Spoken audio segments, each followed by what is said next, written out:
If you are a Boise area homeowner or you want to become one, this video is going to discuss when will inventory peak in the Boise area, what's the significance of that, and we're also going to discuss, will we get pricing relief? So if you're a home seller, how can you maximize the value of your property? And if you're a home buyer, when's the best time to get in and own real estate? So if you want to know more about that, watch the rest of this video.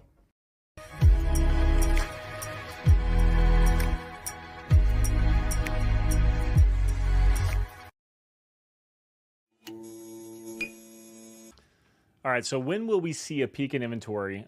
Before we discuss what that looks like, let's actually take a look at the numbers super fast.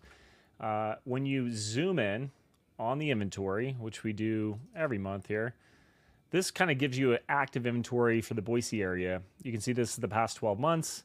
Currently, we are at the highest we've been in the last 12 months. We have 1,070 active listings right now. When will we actually see the peak? One of the things I want to point out, it happens every year like clockwork. We have seasonality. And, I've coached real estate agents all over the country, and different markets have different seasonality. For example, if you're in, Phoenix, Arizona, that's let's say what do they say? A snowbird economy over there. So we see a lot of people move from cold parts of the country to live there in the winter. Well, they have the most inventory and the most buying activity during the winter. Whereas here in Boise, we actually see the school year typically be when a lot of sellers are going to pull their homes off the market. So as we look at the inventory levels here, you can actually see we peaked in the last 12 months. Our peak on this side of the cycle, if you will, was 943. We had 943 listings in August. And I would actually anticipate that to be the same thing this year as well. We will have more inventory by the end of July. So, 30 days from now when you're seeing this video, I would predict that inventory will actually be up. And then I think for August, it'll be up a little bit more. And then I think we'll start to see it go down in September. So what's the significance of that? Well, the more homes that are on the market for a buyer, there's more options to choose from, and you're probably going to end up with more frustrated sellers or sellers who are like, hey, I need to get this thing sold because I have to sell it before the school year starts, so they might be more willing to make a deal. So if I'm a buyer, this is actually a really interesting time to go purchase a property. I would say, the month of July and the month of August are great times if you can make it work and you don't have to juggle schools or it's not a big deal for you. That might work out perfect. By the way, if you enter into contract, let's say in August, you write up an offer in August, and you're looking to get into a certain school district for your kids, if that happens to be your circumstance, you can use your contract, your accepted purchase and sale agreement, to enroll in the school district. I've had clients do that in the past. So mileage may vary. You want to double check with your school before you just take that to the bank. But I have had clients do that before and get their kids into the school that they wanted them to with an accepted purchase and sale agreement. So now that we've got that part figured out, when will it peak? Well, I believe it's going to peak in August. So if you're a buyer, next 2 or 3 months, great time to be out there looking at purchasing property. How about relief in pricing? Like, what would need to happen for us to get some relief in pricing? I was looking at some national data, and the national data actually suggests that we haven't seen pricing really go up or down nationally for the last 2 years. It's been pretty static.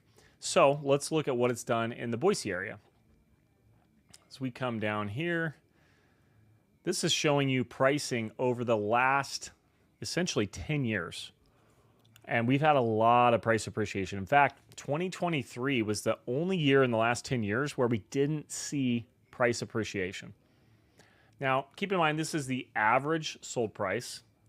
So what that means is it's the average price that homes are selling for. It doesn't necessarily mean that pricing actually went up. So it's key to know that. For example, like if you bought a home 3 years ago for 400 grand, it doesn't mean that home today is worth more money because the market went up on average.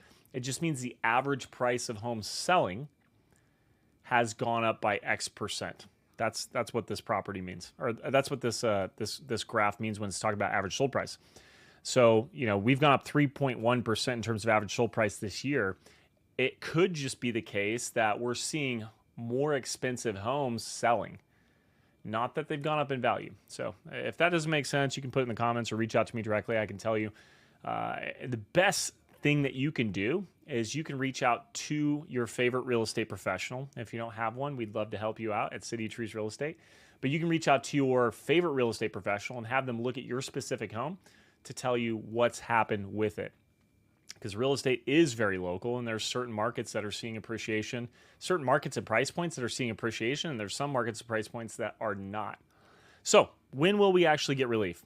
Well, if you've been watching this for a while, you know that we're not going to get relief until two things take place. The first one, at least for buyer relief, it's important for you guys to know that interest rates have a way bigger impact on your cost of living than the prices ultimately do. 1% in interest rate change, just 1%, is a massive, massive, massive change to the amount of home that you can actually afford. And we can run numbers and show you what all that looks like. The last statistic I heard was that if the rates go down by 1%, so right now they're roughly 7%. If they go down by 1%, that's 5 million additional people that are able to actually purchase. It doesn't mean they will. It doesn't mean any of that. It just means that 5 million people become eligible. So interest rates are a big, big, big deal. So if you're a buyer and you're thinking like, oh, I'm going to wait for prices to come down. Well, interest rates staying up will cause prices to come down, right? Inventory. So interest rates staying up means that less people can afford the homes, which means that over time, you'll actually see inventory increasing, kind of like we're seeing right now. This is not dramatic increase, by the way. We're only at 2.5 months. Oops, you guys got to actually see this, right? This is not a dramatic increase. We're only at 2.5 months supply when we come down to the overall Boise market. We have 2.5 months supply. So, that to me in this market is absolutely still a seller's market. Now, it's functioning a little bit different than a traditional seller's market. Traditional seller's market would be, prices are getting exactly what they're asking, and, sometimes we're getting multiple offers and properties bid up. If we look at the data right here, I can show you guys that we are seeing from the original sold to the original ratio, we're getting 98.6%. That means that on average, we're having to lower the prices for our sellers by 1.4% to get a deal done.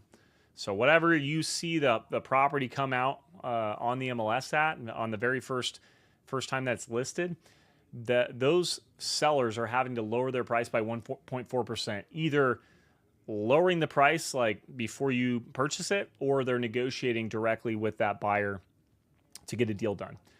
Now, in a traditional seller's market, we might see that closer to 99, 100. We've seen over 100% on that number. So even though the inventory suggests that it's a seller's market, which it is, it's a little funky right now because there's certain people that have to sell their property, and maybe they're pricing it too high, or they're still feeling like, hey, there's not much out there. And then you have buyers that are a little hesitant. Hey, rates are high. I'd love to buy this property, but because rates are high, I'm not going to, spend an arm and a leg to buy it. So I want some negotiation. I want to feel like I'm winning because I feel like I'm losing on the rate side. So when do we see pricing relief? Well, you got to see inventory go up. How do you see inventory go up? Man, there's so many different ways that could happen. The foreseeable, logical ways that it happens is we just have more homes built in the market, which is not happening, by the way. The cities are, when you go to the new construction side, here's the new construction data. When we go over to this, you can see that we have 724 active listings right now on the new construction side. That's 3.3 months. Builders have been very cautious to add inventory to the market because they're just not sure if interest rates are going to stay up or even go up even higher. They want to see a direction from the Federal Reserve before they really commit to going all in. And you also see cities are really struggling. We see this all over the Treasure Valley right now.